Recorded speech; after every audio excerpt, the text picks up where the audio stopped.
तो आज के इस वीडियो में हम लोग देखेंगे कि जो West Bengal higher secondary geography class 12 के प्रैक्टिकल नोटबुक को किस तरह से हम लोग ऑर्गेनाइज करते हैं, प्रिपेयर करते हैं।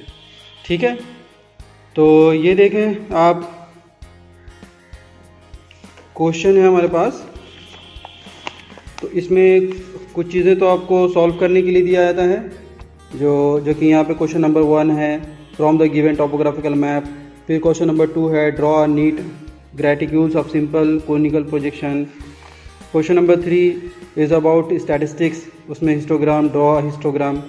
एंड क्वेश्चन नंबर 4 एंड 5, तो ये क्वेश्चन नंबर 4 एंड 5 जो है ये आपको एग्ज़ाम में सॉल्व करना नहीं होता है, बल्कि उस पर project work and viva voce. And 5th number है laboratory notebook and viva voce. तो ये आपको पहले, यानी एग्ज़ाम्स, ड्यूरिंग एग्ज़ाम्स या एग्ज़ाम से बिफोर आपको ये जमा करना होता है।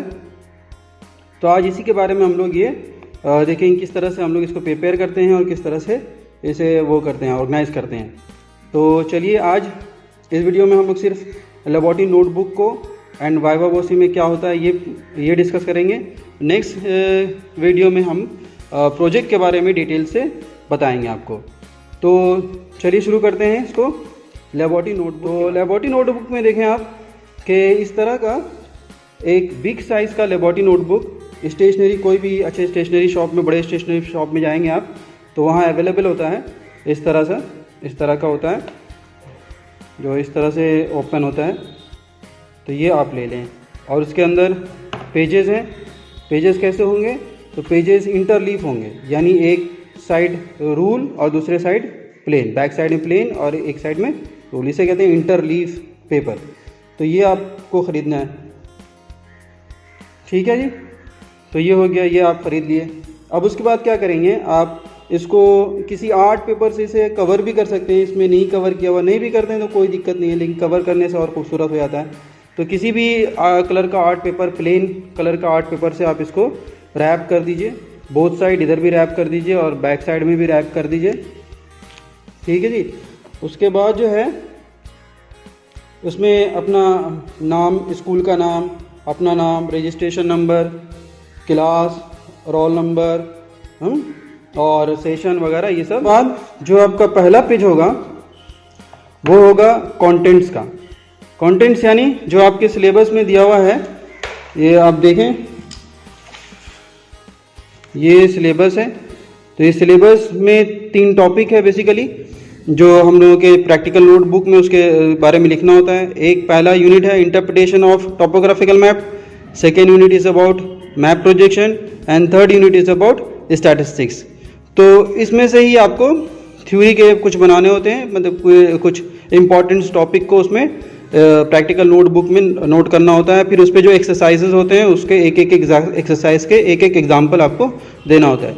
तो ये बेसिकली हम लोगों का ये फर्स्ट, सेकेंड एंड थर्ड, ये जो कंटेंट है, सेम ये कंटेंट हम लोगों का प्रैक्टिकल नोटबुक में उतारना होता है, ठीक है जी। तो ये है, तो पहला यूनिट हम लोगों का interpretation of topographical map, second is map projection and third is statistics. अब इसमें ये मेन हेडिंग है टॉपिक की और ये सब हेडिंग है। तो ये इस तरह से हम कंटेंट तैयार करते हैं। और फर्स्ट नंबर पेज से लेके कितने पेज तक हमने introduction interpretation of topographical map को हमने डिस्कस किया है, यानी उसके बारे में लिखा है और उसमें जो डायग्राम्स वगैरह, एक्सरसाइज वगैरह वो बनाए हैं, वो जितने भी पेज में हुआ है उसको इस तरह से लिख देंगे कि फर्स्ट टू 12। ये हम एग्जाम्पल दिए यहाँ पे, आपके कुछ और डिफरेंट भी हो सकता है। तो फर्स्ट पेज से लेके 12 पेज या फर्स्ट पेज से लेके 15 पेज तक आपका ये is about your first unit. पहले यूनिट के बारे में आपने लिखा है, जो कुछ भी लिखा है और जो एक्सरसाइज उसमें डाला है। सेकंड में भी ऐसे ही मैप प्रोजेक्शन, उसकी सब यूनिट। तो इसमें चूँकि ये रेड्यूस सिलेबस के हिसाब से हम आपको ये अपडेट बता रहे हैं, तो रेड्यूस सिलेबस में सिर्फ सिलेंड्रिकल इक्वल एरिया प्रोजेक्शन को ही हमने यहाँ पे दिखाया है। और अगर नॉर्मल, अगर जैसे ये लॉकडाउन और इसका रेड्यूस सिलेबस जो किया गया, तो इसमें है अगर ये सब नहीं होता, नॉर्मल स्कूल अगर चलता, तो फिर यहाँ पे हम एक और एक्सरसाइज यहाँ पे शो करते हैं। और वो क्या होता, वो होता simple conical projection with 1 standard parallel वाला एक्सरसाइज होता है। खैर वो तो नहीं है, हम लोग रेड्यूस सिलेबस के हिसाब से इसको प्रिपेयर किए हैं। तो तीसरा यूनिट इज़ अगेन सेम, इसमें भी रेड्यूस सिलेबस को ही फोकस किया गया है, इज़ स्टैटिस्टिक्स में ये सिर्फ 3 चीज़ दिया हुआ था, histogram and frequency polygon and ogive. तो ये 3 चीज़ों के बारे में हम बताएंगे। इसमें भी पेज नंबर सपोज 19 से हमारा शुरू हुआ स्टैटिस्टिक्स के बारे में और 24 में वो जाके एंड हो गया। तो हम इसी तरीके से वो उसको पेज नंबर करेंगे। तो ये कंटेंट तैयार करना है, ठीक है। जो पहला पेज होगा वो पहला यूनिट का होगा। तो पहला यूनिट मान लीजिए यहाँ से अब हमने शुरू किया, ये पहला unit interpretation of topographical map. उसके बारे में कहाँ से कहाँ तक लिखना है ये आप अपने से भी कर सकते हैं। जो इम्पॉर्टेंट पार्ट होता है, जो इम्पॉर्टेंट पॉइंट होता है वो बुक में भी हाईलाइटेड होता है, उसी में से आप उसको थोड़ा रिड्यूस करके और सम अप करके उसको प्रिपेयर करना आपको, ठीक है। जैसे यहाँ पे इंट्रोडक्शन टू टोपोग्राफिकल मैप में थोड़ा सा इंट्रोडक्शन दे दिया, फिर maps are tools of geography, ये कुछ इसमें कोई वो नहीं है। मेन बात है कि आपको जो मेन पॉइंट्स है उसके वो सही होने चाहिए उसमें। अब इधर देखें, ये इस तरफ में ये कन्वेंशनल साइन को बनाया है, कन्वेंशनल साइन का एक्सरसाइज है ये। तो ऐसा भी कर सकते हैं और इसके पैरेलल में भी नाम लिख सकते हैं कि 57 मान लीजिए ये है, तो ये क्या चीज़ है, इसके पैरेलल में यहाँ नाम दे दिया। ये फॉरेस्ट एरिया है, ये कॉन्टूर है, ये टेम्पल है, ये चर्च है, ये इस तरह का, ये सेटलमेंट्स है, ये सब आप उसको भी दे सकते हैं। ये कॉन्टूर है, तो इसके पैरेलल में भी नाम लिख सकते हैं और जैसे बुक में दिया हुआ है ऐसे भी कर सकते हैं। मगर ज़्यादा बेटर होगा कि आप उसके जहाँ पे जो डायग्राम बनाएं उसके बराबर में ही उसका नाम लिख दें, ठीक है। इसमें भी आप सब ड्रॉ करना कोई ज़रूरी नहीं है, आप एग्जाम्पल के तौर पे कुछ मेन ड्रॉ कर लीजिए, बाकी आपको मेमोराइज़ करना है क्योंकि एग्ज़ाम में वो कुछ भी आ सकता है। तो आपको उसके लिए एक कन्वेंशनल साइन ड्रॉ करना होता है। तो इसको भी आप अपने एतबार से इसको थोड़ा सा रिड्यूस कर लीजिए। और ये तो इसमें ज़्यादा तो एक्सरसाइज जो आपके स्कूल में कराया गया होगा या वहाँ पे जैसे भी कराया गया होगा तो वो आपको इसमें पेस्ट कर देना है या बना देना है। जैसे यहाँ पे एक एक्सरसाइज है ये कि जो हम लोग क्रॉस सेक्शन के एक्सरसाइज जो वीडियो हम शेयर किए थे वो किस तरह का था, तो वो कुछ इस तरह का था।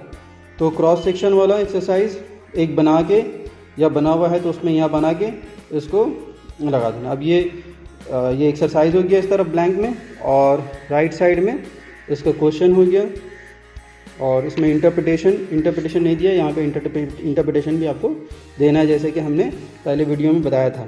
फिर सेकेंड यूनिट ये शुरू हो गया मैप प्रोजेक्शन का। मैप प्रोजेक्शन में भी जो इम्पॉर्टेंट बात है मैप प्रोजेक्शन की कि मैप प्रोजेक्शन क्या है, classification of map projection, and जो हमारा इस साल का रिड्यूस सिलेबस है सिलेंड्रिकल इक्वल एरिया प्रोजेक्शन, उसके बारे में थोड़ा डिटेल से डिस्कस करना है कि how do we draw cylindrical equal area projection, what are the properties of cylindrical equal area projection and how do we draw. तो ये सब चीज़ जो है वो थ्योरी की चीज़ें वो दे करके एक एग्जांपल, जैसे देखिए यहाँ पे एक एग्जांपल यहाँ देना है, इधर एग्जांपल बना दिया और इस साइड में आपके रूल वाले साइड में आपका सॉल्व कर दिया उसको एक्सरसाइज को, ठीक है। तो ये हो गया, इसी तरीके से प्रोसीड करेंगे। और जो टॉपिक हमारा ये स्टैटिस्टिक्स थर्ड यूनिट है, स्टैटिस्टिक्स के बारे में थोड़ा सा इंट्रोडक्शन दे दिया डेटा वेटा के बारे में, और उसके बाद सीधा स्विच कर गए, सीधा मूव कर गए। हमारा ये तो पूरा फुल सिलेबस था, लेकिन इस बार जो रिड्यूस सिलेबस हुआ है उसमें जो टॉपिक अभी हम शुरू में बताए थे, हिस्टोग्राम, फ्रीक्वेंसी पॉलीगॉन, जैसे ये फ्रीक्वेंसी पॉलीगॉन का आ गया इधर, और ये उसका एक्सरसाइज इधर हो गया। ये तो इधर टेबल बना दिया और उसको सॉल्व करके दिखा दिया, इधर वो एक्सरसाइज बना दी। तो एक एक हमें सबका करना है, एक हिस्टोग्राम का करना है, ये देखें हिस्टोग्राम का ऐसे बनाना है और आपको पेस्ट कर देना है, और इधर में वो टेबल बना देना है, और एक ओजाइव वाला। तो ये इस तरह से हमारा प्रैक्टिकल का ये लेबॉरेटरी नोटबुक ये प्रिपेयर होता है। इसी नोटबुक के ऊपर जो टॉपिक्स हैं उन पे कुछ 2-4 क्वेश्चन किए जाते हैं जिसके 2 मार्क्स होते हैं, जिसे हम वाइवा कहते हैं।